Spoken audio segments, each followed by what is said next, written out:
Welcome back to the Cyber Queens podcast. We are your hosts, Meryl, Erica, and Natalie. I'm Meryl, resident red team and offensive expert. I'm Erica Eakins, slightly technical sales in cyber. And I'm Natalie Baker, blue team extraordinaire. Blue teamers, things I don't understand. No, I'm kidding. I understand the blue team. All right. What's cyber? On today's episode, we are discussing the cybersecurity implications in overturning Roe v. Wade. Now, we do have a small disclaimer. This is not going to be our feels on the overturn. This is not going to be our stance as women on how the state and the governments choose to regulate our bodies. This is strictly going to be addressing the cybersecurity and information security implications that decisions like this have on us, the daily people who utilize, own, and protect that data. With that in mind, I think that so many people completely overlook the entire privacy implications and all that when they're thinking Roe v. Wade. They're just thinking of, oh, I don't want my body regulated, but it's more than that. Like, there's so much more than that. Like, who's securing this data? Yeah, before you guys brought up this topic to me, I was like, what do you mean the implications? Like, I wasn't even cognizant. I wasn't even aware. And I work in this industry every day, y'all. Don't be scared. Everything is fine. Well, yeah. And there's breaches all the time. How much information do I have to divulge as an employee to my manager or to HR or to the company for things that need to be done or not need to be done? There's a very fine line of where your data can go, because obviously it's still going somewhere. We're having breaches all the time. But not only that, do I really have to give that information that I need to go out of state to, get services to my direct boss and then have everybody know my life? And we all know everybody talks in an office or in a company. So how am I going to be sure that that's not going to leave over to the receptionist, the CEO? I mean, what do you do? I know. And like, how many times do you get to use this benefit? Do you get to use it multiple times? Is it a one-time only thing? Are people going to be judging you on how many times you need to go out of state for, medical services that aren't available in yours? And what people don't realize is COVID kind of had this effect too. Like when companies were very graciously giving people time off to go get vaccines or, things like that. It's like, oh, I'm using my COVID half day, like my COVID vaccine half day and not my normal sick time.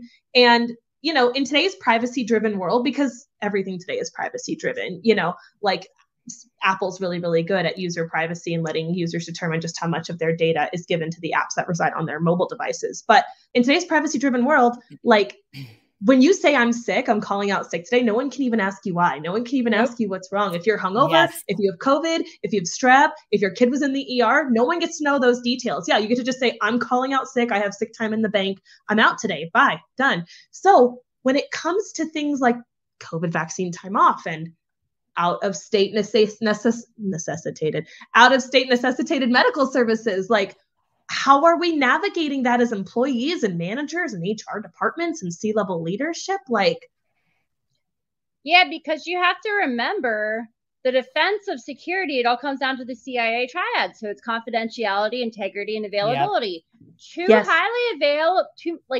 that is highly available compromises the confidentiality and integrity, which is very important. And it's really important to remember that. So like when we're looking at the security aspects of it, like, that's what you have to think about, is how highly available is that data now going to become, and who has that data at the grasp of their fingertips.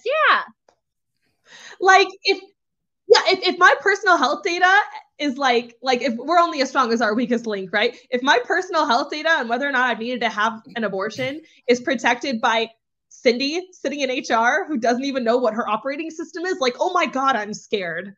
Like, that can have so many implications on so many other aspects of your life that you're not even aware of.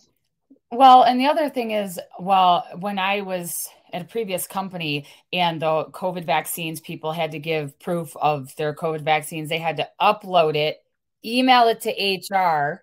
I refused. Or, they had to upload it in a non-secure link, or they'd have to attach it as an email and send it to HR. So that disaster could have been, or that could have been a huge disaster because I'm emailing an attachment or a picture of my personal health data that, by the way, is not something that I have to give to my employer ever, but I'm now having to do that. Yep.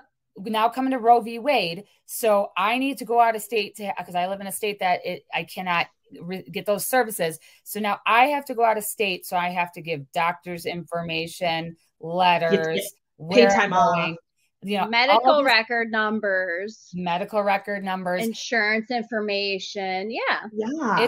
It's impossible. I don't want to say impossible. It's going to be very hard to protect that information from people that don't need to see it, people that are chilling in a company's network and they're trying to deal with their security problems as it is, not letting their data leave. How about a disgruntled employee? Do I have an HR person that's pissed off at the company leave, or even an IT person pissed off and like email my health records to everybody? That's extreme, but I've seen it happen on the sales side. I have seen it happened at Tesla. I had a disgruntled employee and he stole data. It's insider threat. Insider threat is really your number one threat. Like your number one threat is the employees that you already gave token access to your system.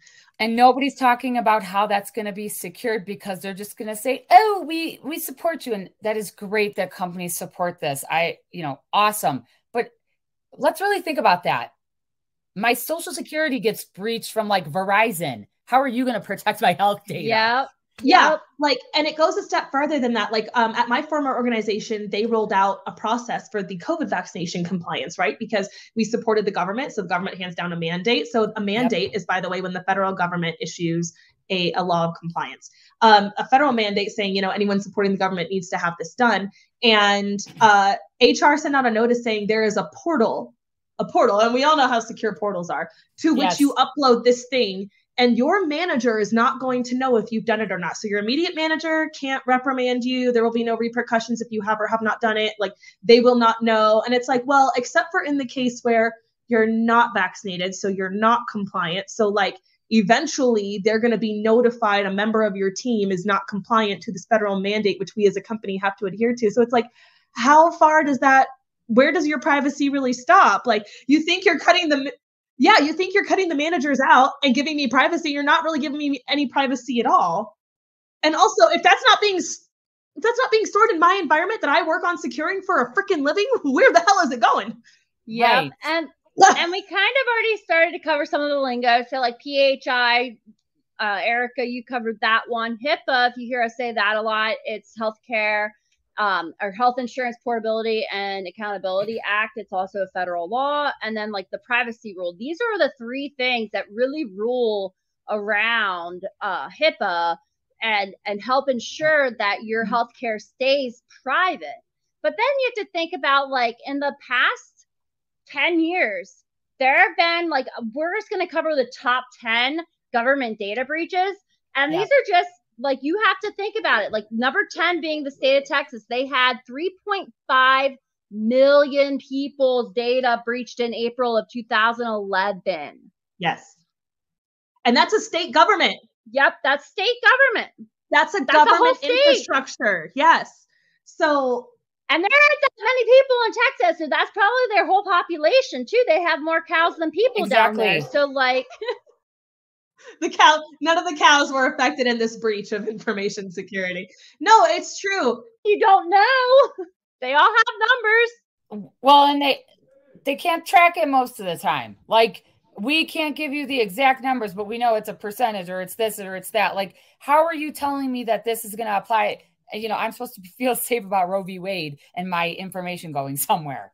That's exactly what we're about to get into, because like that was notorious when I was in the military. And I know, Meryl, you were in the military too. Like when I was in the military 3 times in my 8 years, I was notified that my information may have potentially been breached. But they don't know. They don't know if it has or not. We don't know how bad the breach is. We're going to give you a couple months of free credit monitoring service. Personal identity monitoring. Which just in case. I don't feel great about the services that you're acquiring here. Yeah, so I'm like, let me get this straight. someone accessed my information, and in order to make that better, you sold my information to a third party you now trust to monitor my information. So they can monitor it, yeah. Do they have a TLS set up? Do they have minimum amounts of encryption? I haven't seen their network, But you bring up another great point, Natalie, one that I didn't even think of until just now. TRICARE, Department of Veterans Affairs. What if, not only have these been breached, 9 million people were affected. Not only have they been breached, but what about current service members? Oh, yeah. And veterans breaches they don't know about, who need these services, right? Because this has been obliterated. So what a lot of people don't understand about the overturnment of Roe v. Wade at its core is that they're not technically making abortion illegal. What they are saying is at the federal level, as it goes in the Constitution, the federal government cannot protect or eradicate abortion and abortion-related services. It's going to be up to each state. So they didn't make it illegal. They just said it's up to each state government to determine whether or not that's right for their constituents. Unfortunately, we live in a democracy, and in the democracy, certain issues are too big to rule at the one-for-all level. They think it should be ruled at each state level. So, right. But what about federal employees? What about employees who do not have private health care? Their health care is going to come from the government in the form of TRICARE or in the form of Veterans Health. So are they able to take advantage? Where would they go? Can they pick a state? Is the government even going to cover it because the government isn't really supporting this now? The government is not going to, because even when I was in the military, they would not cover an abortion. But they would cover your pregnancy. Like that's a whole different conversation. But they wouldn't even cover one in the military. I know. So now we have how many millions of service members who, because of this, can't even trust that they have access to certain services. And if they did, that information is definitely not secure. It is not secure. And then you have Georgia Secretary of State, their office. 6.2 million people were affected in November of 2015. So these are just, we're going through the top 10. Then it's the Office of Texas Attorney General. Texas really needs up their security quite a bit, apparently. Damn it, Texas. Isn't everything bigger and better there? Get on it. 6.5 million people affected. Again, that's probably half of their population in November of 2015. Then you have Virginia Department of Health Professions, again, a healthcare organization. 8.3 million people were affected. The number 4 is the OPM, which is the U.S. Office of Personnel Management. I know people like postal service workers, they are usually going through this office, OPM. And but service members also can go through OPM as well. So they had 21.5 million records breached in June of 2015. Yeah, I think the point is we're seeing a trend here. Like top 3, though. Well, we haven't even touched the top 3. Yeah. But we're already seeing the trend. Then you have like the Department of Veteran Affairs, 28.5 million. And then the National Archives and Records Administration, which is what you filed your DD-214 with when you leave the service. And that's 76 million people affected. 76 million. The number 1 breach was the U.S. voter database. And that was like 191 million people affected, which was even crazy. Yeah. But correct. These are just the breaches. Like, do you know how long it takes from the time you've been breached to normally figure out? On average, it takes about 6 months to figure out you've even been breached. Pick me. No, it's not even 6 months. On average, from date of entry to date of discovery is about 1 year. Yeah. Companies who are really, really, really on top of it are finding it in about 6 months. Government, companies much slower.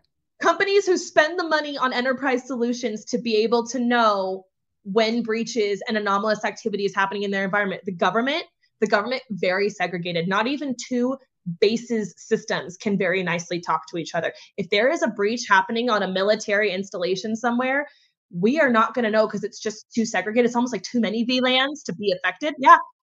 So it happened. We had a group of Iraqi fighters. They were like on the Iraqi, like the actual Iraqi army side. So they were on our side, basically. They were our allies over there. We were training like 10 or 12 of their pilots, and 10 of them went missing overnight. 10 of them went missing overnight. They just went gridless. So like, it's craziness. The government spends less money on cybersecurity and protecting their networks than private industry does. I've worked with a ton of governments, state and local, and education, because they don't have the budget. Now, you hear the current president, he's talking about, all these cybersecurity like regulations and, rules that they have to follow, but they don't even follow that themselves sometimes because they don't have budget. And it's not to knock the government.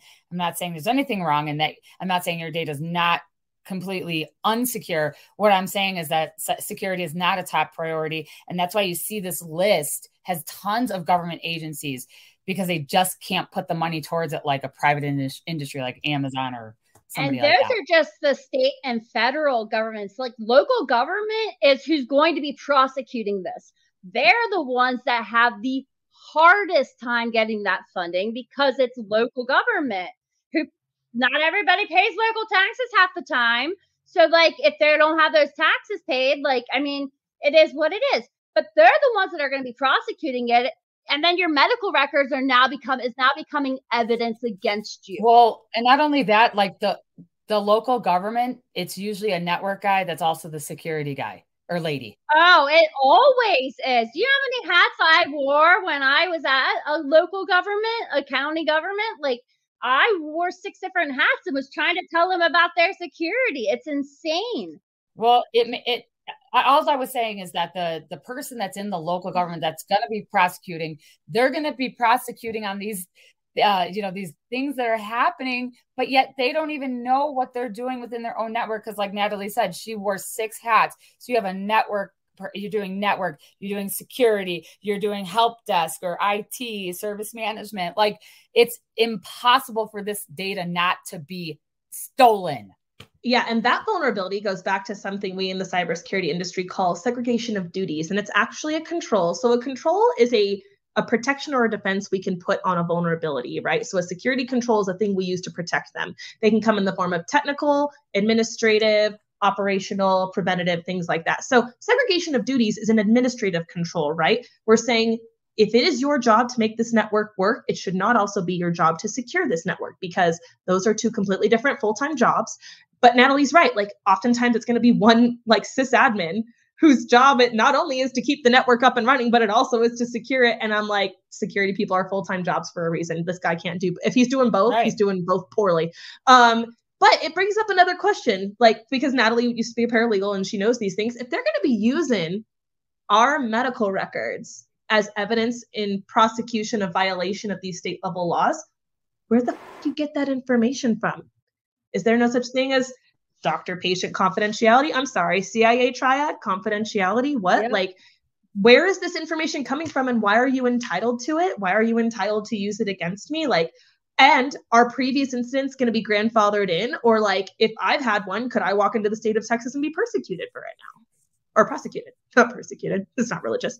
Could I be prosecuted for it now? So it brings up a whole myriad of ethical questions that frankly cannot be answered and are currently being handled very poorly, is the bottom line. And then you have a jury too that's being told all this information and being shown this information. They can't have their cell phones on them in most courthouses in the United States, but the jury is being told this information, and it's your personal healthcare information, but you have the right to trial by jury.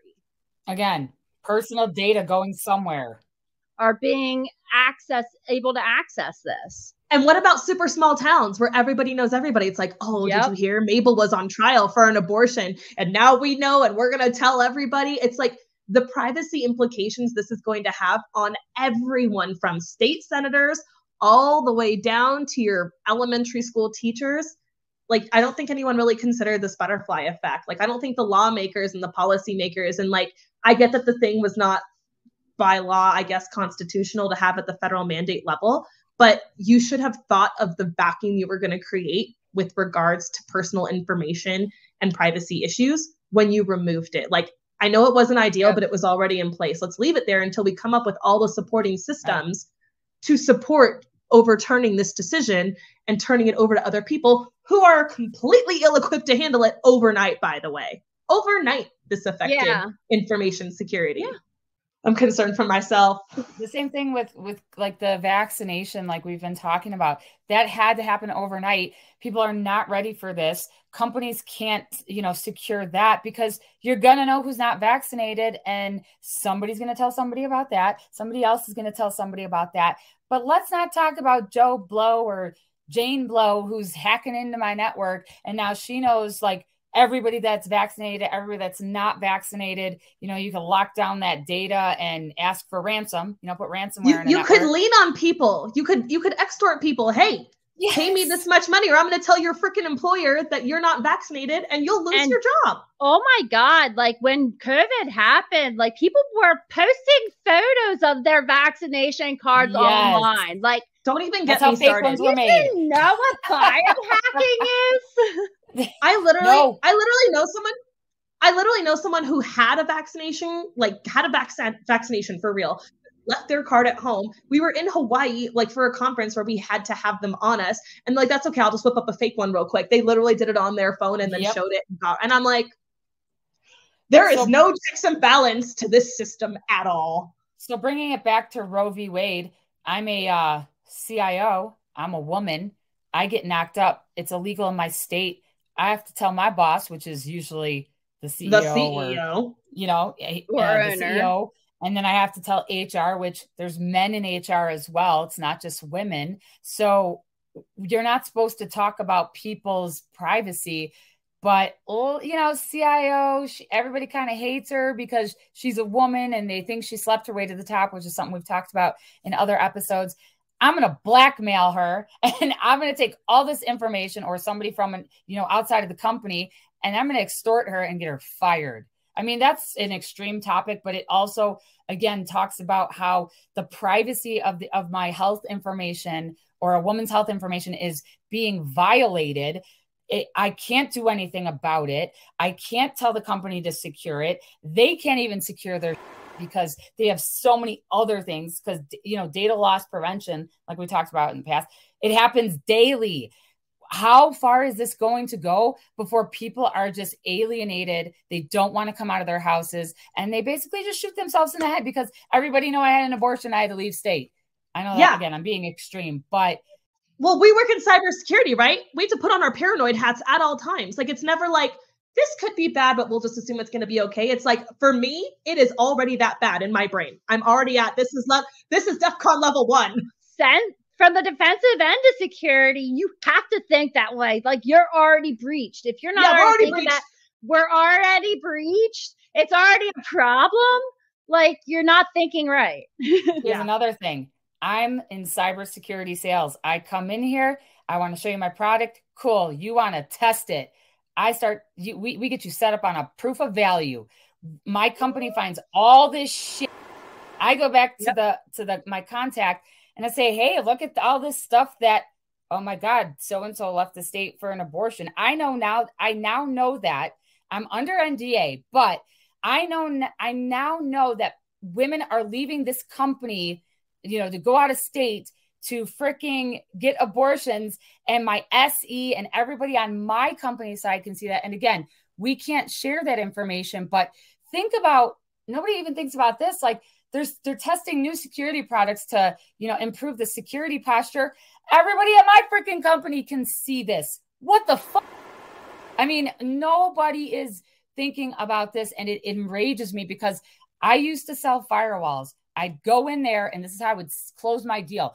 Put my firewall in there for 2 weeks, run some freaking tests, come back with a report and say, this is everything that we found, how we found it, blah, blah, blah. And now these IT guys know that you're having an abortion. Boom. Yeah. It's absolutely a valid consideration. Because HR is always the one that is not, considered the least secure, and they don't handle security properly. So now we're supposed to trust them with this data even more. Yeah. And I just do not think that our government, especially our local government entities, are capable of prosecuting. I don't think information is very secure in their hands. Like, how are you encrypting data at rest and data in transit? Like, what protocols are you using?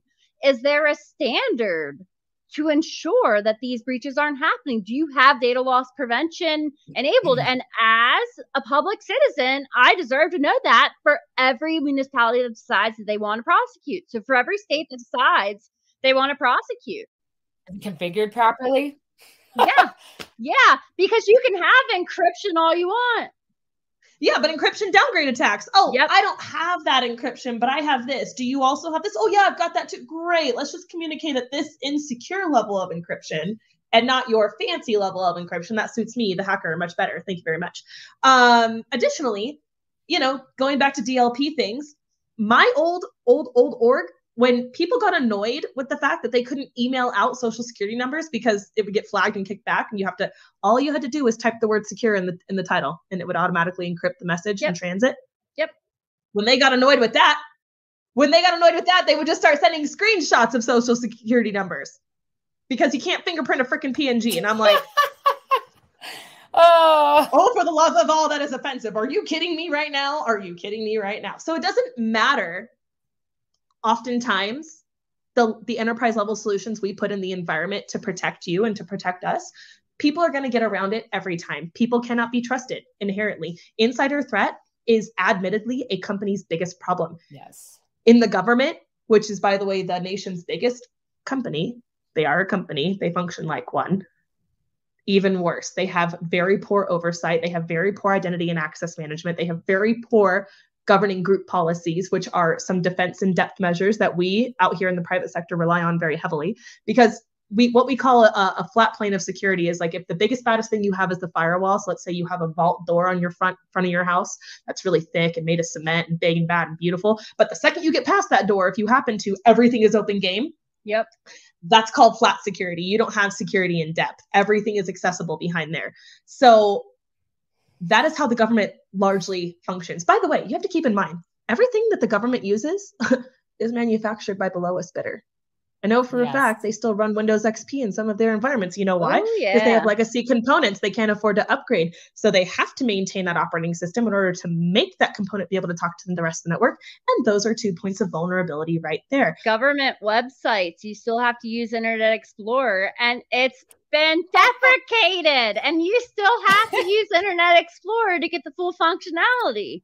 Like, by the way, everybody do me a favor, do all your network browsing in Safari, because they don't encrypt their cookies and it makes my job really easy. No, but yeah, so we're not saying the government is running rampant, just leaving your data in an unsecured S3 somewhere. But what we are saying is there are ways, and the hackers know the ways. And the more information we give them about us to store, the higher risk likelihood of that information being breached. Don't forget about phishing emails. So a hacker could send somebody a phishing email and click on something, and there's your health data. You don't need to give away my secrets like that, okay? You don't need to know those things. No, it's absolutely true. I can man in the middle of the Everlings out of you and get access to your SSO credentials, and now I own all your. Yep. I don't even need that. I can download an unencrypted cookie and give myself a browsing session that mirrors your browsing session, and now you're double. Yeah, absolutely. Now, if you kick me out of one, I've got another one. We call that a backdoor. Yeah. So the point is just this was a major to do, obviously socially for the entire country, but a lot of people didn't even consider the back end logistics that a decision like this would have on the average person. No, nobody did. So we are here to educate you on the cybersecurity and privacy implications that decisions like this have on your data. Make sure that you know what your rights are. Make sure you know the avenues to protect your data. Make sure you advocate for and utilize your privacy rights, which are guaranteed to you by law in this country. And please stay safe when operating out there and giving away your PHI, and most importantly, seeking those services which might be crucial to your health. We love you. Rock on. Thanks so much for joining us for this episode. We'll see you next week.